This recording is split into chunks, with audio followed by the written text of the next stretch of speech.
Sa kauna-unahang pagkakataon, nakibahagi ang U.S. Nimitz Carrier Strike Group sa Multilateral Maritime Cooperative Activity o MMCA sa West Philippine Sea kasama ang Pilipinas at Japan.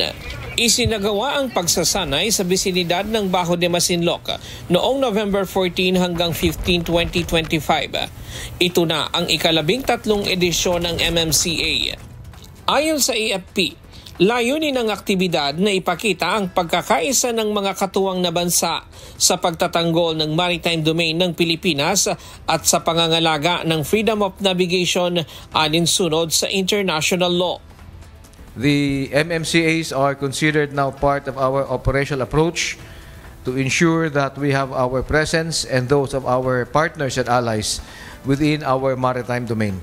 They help project that these countries are supporting our stand in ensuring that global commons will remain free and open. Bagamat nagkaroon ng Freedom of Navigation Operations ang Carrier Strike Group sa West Philippine Sea noong nakaraang taon, ito ang unang pagkakataon na sumali ang grupo sa pagsasanay kasama ang Pilipinas at Japan. Kabilang sa mga barkong ipinadala ng Pilipinas ang BRP Jose Rizal, BRP Antonio Luna at AW159 helicopter.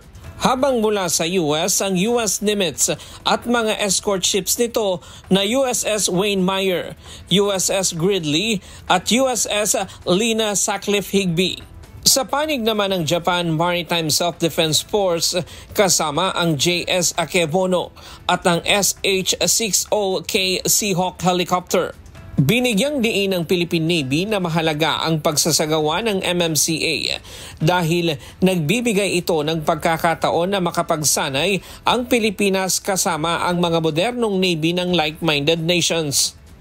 Yes, it is not every day that we have a carrier strike group. An aircraft carrier, USS Nimitz and her accompanying escort ships. This time we had the entire carrier battle group conducting a joint activity with the Japanese Maritime Self-Defense Force and the Armed Forces of the Philippines.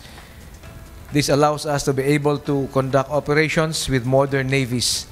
Again, it is not every day that you see an entire carrier battle group within the Philippine maritime domain.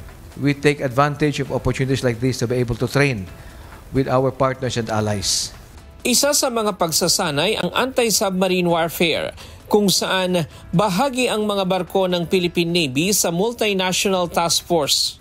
Pangunahing misyon ng mga barko ng Pilipinas ang pag-detect, pag-track at pag-neutralize sa mga posibleng submarine na maaaring magbanta sa task force. There are different serials that we perform. The most common of that when we do MMCAs for the Philippine Navy ships is to be engaged in anti-submarine warfare.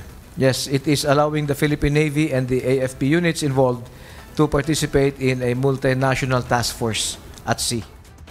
Samantala, sabi ng Philippine Navy gaya ng palaging ginagawa ng China, muli na naman silang nagpakalat ng mga maling impormasyon na nagsagawa sila ng maritime exercise sa lugar. Ngunit walang na-monitor ang Philippine Navy na anumang pagsasanay na nagmula sa Chinese Communist Party.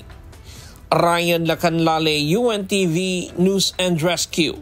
Diyos ang aming sandigan, serbisyo publiko ang aming pinahahalagahan.